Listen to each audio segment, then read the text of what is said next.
All right, so today I want to talk about why it is that the rich do not pay income taxes or very little income taxes relative to their income. So, one thing that most people don't realize is that our tax code is written for business owners. And that's really the primary reason why our system so advantages the wealthy. So, it's a lot easier to have ways that you can offset your tax liability by being a business owner. And one of the biggest ways that you can do that is through a concept called depreciation. So I'm going to talk about depreciation today and some of the factors that are also part of that equation when it comes to depreciation. And really, that's how this can be one of those things in your toolkit to catalyze your wealth growth journey. Because if you can make more money, that's a great thing. You should do that, and I would love to help you do that.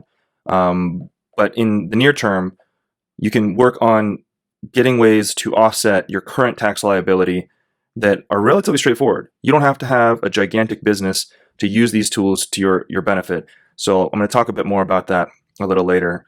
You don't have to be a multi-million dollar business to use something like depreciation to your advantage. So, when you're looking to really accelerate how you grow your wealth, you need to accelerate how much of that you're taking home. So I'm going to go through a few different pages of Investopedia's definitions. I'll link those below so that you can take a look at these pages in full. But we're really just going to look at the key takeaways and discuss what these things are. So basically, depreciation is this way that you can establish a value of an asset and how long that asset will last. So most commonly, for most normal people who are not running large businesses, the way that they might do this is through real estate. And it's one of the pillars of wealth growth through real estate is depreciation. So that's really the most straightforward way that you can get started with using depreciation. But there's actually a ton of different ways. If you, let's say you're a photographer and you have camera equipment that you have, those will have a depreciation schedule, so a useful life for a camera, and you should be able to depreciate that.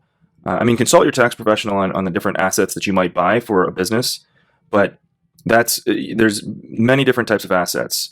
Boats, if you want to run a boat charter business, you can use a boat purchase and the depreciation schedule for that boat to offset your income.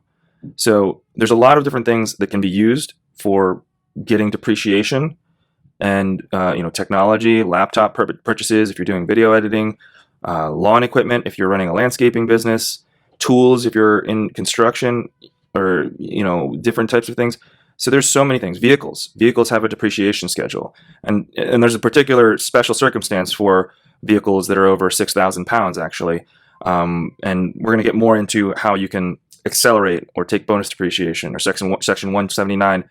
Some of those things are a little bit more advanced than, I'm not actually a CPA or an enrolled agent for the IRS or anything like that. I just know about these things because they're important for my wealth growth. And so, this is something that most people don't realize. And really, you should be taking this into account because you need to figure out how you can start a business, even if that's just real estate investment. So, before we get too much into it, let's jump over to this concept of material participation. So if we take real estate as an example, and you're going to take depreciation against a real estate asset, in most cases for normal people, that depreciation, so that can cause a loss. So in a piece of real estate, let's say there's a $300,000 house, 200,000 of that is the building, and 100,000 of that is the land. So you can only depreciate the house. That's the part that has a useful life. The land, there's technical possibilities of land having useful life. Let's say you're sitting on a volcano or something, but the tax code doesn't actually consider for that. But you can depreciate over a period of time the structure of the house. And so if we discuss in commercial real estate, that is 39 years, the concept of straight line depreciation, and then 27 and a half years for residential real estate. So that's the normal schedule. So if it was a piece of residential real estate, you would divide the $200,000 by 27 and a half, and that would each year you could take that amount of depreciation. So that's one way to do it. However, there's ways that you can accelerate that, and right here we're talking about concepts of a cost segregation study, which is very common in commercial real estate, and this concept of modified accelerated cost recovery system, or MACRS. These are ways that you can take more of that depreciation on the front end, so that you can realize that tax benefit earlier on. So this is, if you're not realizing this, this is a way that you can, as an example, go buy a piece of real estate, do a cost segregation study on that in year one, to take a good chunk of that depreciation in year one to offset your income. Now, the problem with that for most people is this concept of material participation. So in the case of real estate, most cases you have to qualify as a real estate professional. And that's how you can take losses from what would normally be passive activity, rental properties, or some kind of real estate rental income, and that's considered passive activity. But if you want it to be active, you need to qualify as a real estate professional, or in the case of real estate, if you do short-term rental, that is a way that you can materially participate in your short-term rental. So let's just say you self-manage for your first year. That's a way that you can materially participate. If you want to know more about how you might approach this, drop a comment below. There's a lot to this. I'm not going to get into every aspect of it, but in reality, you can accelerate your depreciation, materially participate for 1 year by self-managing it, or doing most of the management activities yourself as a short-term rental. Take that depreciation loss to offset your income for that year, and then transfer it over to a property management company like Evolve is an example of a short-term rental property management. So that's one strategy when it comes to real estate. There's things in the, if you're interested in a sailboat, that's actually a business I'm getting into as well. I'm doing that now. So if you're interested in that, drop a comment below if you want to hear more details about how I'm using a boat charter, luxury yacht charter business to as a tax strategy, and it's a lifestyle business. I think it's something that I will enjoy. So if you're interested in something like that, let me know. I could probably put a video out to discuss that as well. But in that case, there's no land when you purchase a boat. So if you can take the bonus depreciation on a boat, then and you can materially participate in that business, then you can do things. So if you're marketing the charters, if you're doing other activities like maintenance on the boat, things like that, you can have a very large set of depreciation through the concept of bonus depreciation.